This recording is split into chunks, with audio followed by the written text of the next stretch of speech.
Assalamualaikum warahmatullahi wabarakatuh.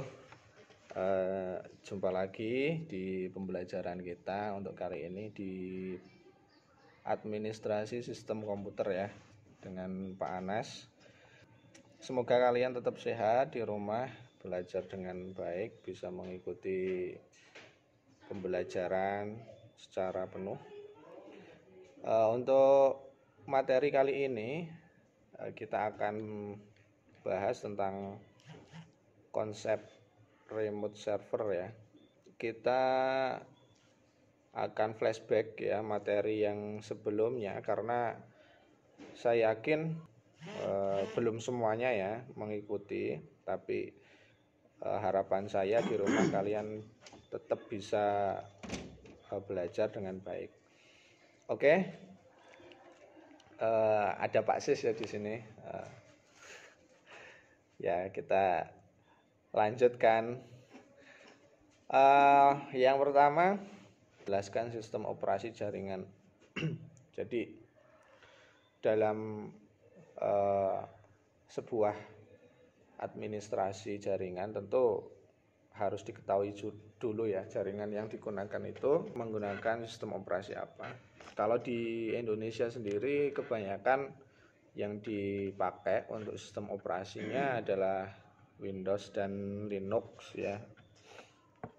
Kemudian hardware juga menjadi pengaruh ya dalam pembuatan sebuah jaringan yang menggunakan server. Tentunya itu akan pengaruh, terutama hardware servernya ya. Kemudian bagaimana instalasinya, kemungkinan kita akan praktikum tentang bagaimana menginstalasi server ya, bagaimana menginstalasi server di sekolah, tapi kita menunggu jadwal terbaik karena untuk saat ini juga waktunya dan keadaannya seperti ini, jadi masih harus menata ulang sesuai dengan situasi dan kondisi yang ada saat ini.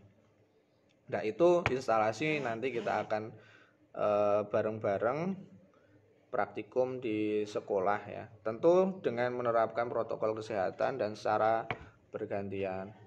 Kemudian melakukan uji dari hasil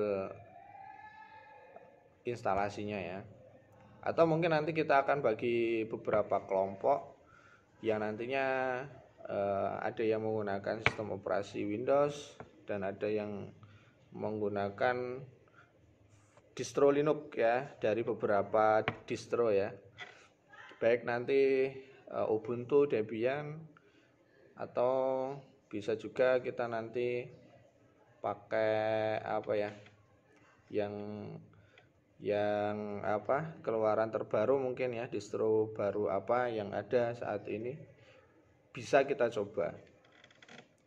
Kemudian dari hasil uji tersebut nanti tentu kalian juga harus menyimpulkan dan membuat laporan bagaimana proses dari awal, dari memilih sistem operasinya, hardwarenya, kemudian proses instalasinya sampai pengujiannya seperti apa, kendalanya apa, dan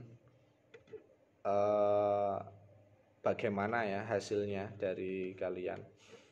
Kemudian untuk konsep remote server sendiri ya, ini materi kita selanjutnya adalah remote server dan konfigurasi remote server ya. Jadi yang namanya remote access itu berarti kan suatu layanan dalam sebuah jaringan yang digunakan untuk mengontrol jarak jauh ya. Sekali lagi, mengontrol jarak jauh sebuah PC atau beberapa PC sekaligus yang terhubung tentunya di dalam jaringan. Jadi prinsipnya seperti itu. Kemudian dalam proses remote access sendiri kan nantinya seolah-olah user atau seorang administrator jaringan itu seolah-olah berada di depan server dan mengoperasikan server secara langsung.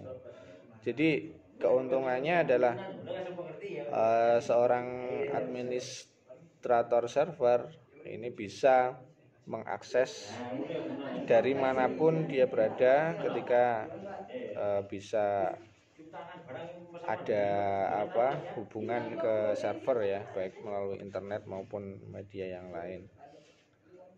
Tentu ini akan sangat menguntungkan sekali bagi seorang administrator server. Kemudian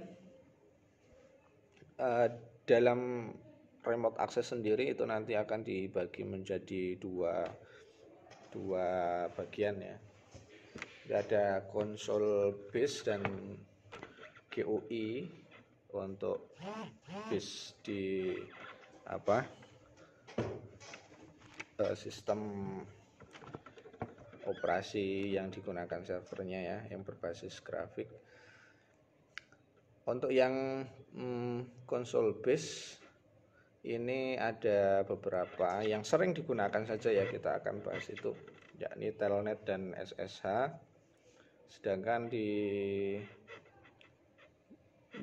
GUI yang berbasis grafik itu ada VNC, kemudian ada banyak ya. Untuk TeamViewer juga bisa digunakan untuk remote access.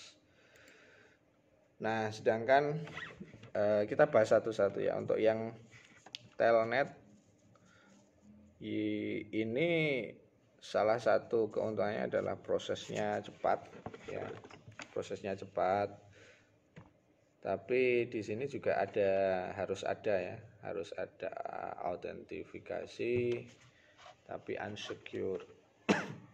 Portnya 23, port 23. Jadi bisa menggunakan tambahan aplikasi di user ya untuk memanggil server untuk meminta ya layanan untuk bisa remote ke server menggunakan Telnet. Kemudian SSH, nah ini lumayan lama ya prosesnya. Portnya 22, secure, dan tentu saja tetap butuh autentifikasi. Jadi dua-duanya nanti pasti akan kita praktekkan di sekolah ya nantinya ketika kita praktek seperti itu. Agar lebih jelasnya nanti kita akan sampaikan sambil praktikum. Oke. Nah, jadi itulah sekilas tentang remote access. Tentu bagi anak-anakku semuanya sangat pengen sekali ya ke sekolah, tapi sabar dulu ya demi kesehatan dan kelancaran kita semuanya. Tetap belajar dan jangan lupa bersyukur atas nikmat yang diberikan Allah pada kita untuk kesempatan ini.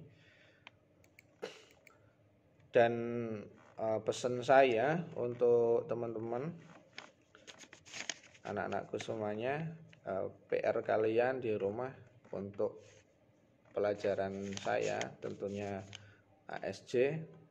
Silahkan Anda kepo-kepo tentang sistem operasi baik Windows maupun Linux dengan segala macam perkembangannya, dan bandingkan keduanya seperti apa. Sementara kalian bandingkan di rumah, nanti kesimpulannya kita simpulkan bareng-bareng ketika praktikum. Dan di materi yang akan datang tentu kita akan lanjut ke Windows sharing ya, terutama kita akan konsentrasi di Windows. Oke, saya Anas Arifuddin. Apabila ada kekurangannya, mohon maaf. Assalamualaikum warahmatullahi wabarakatuh.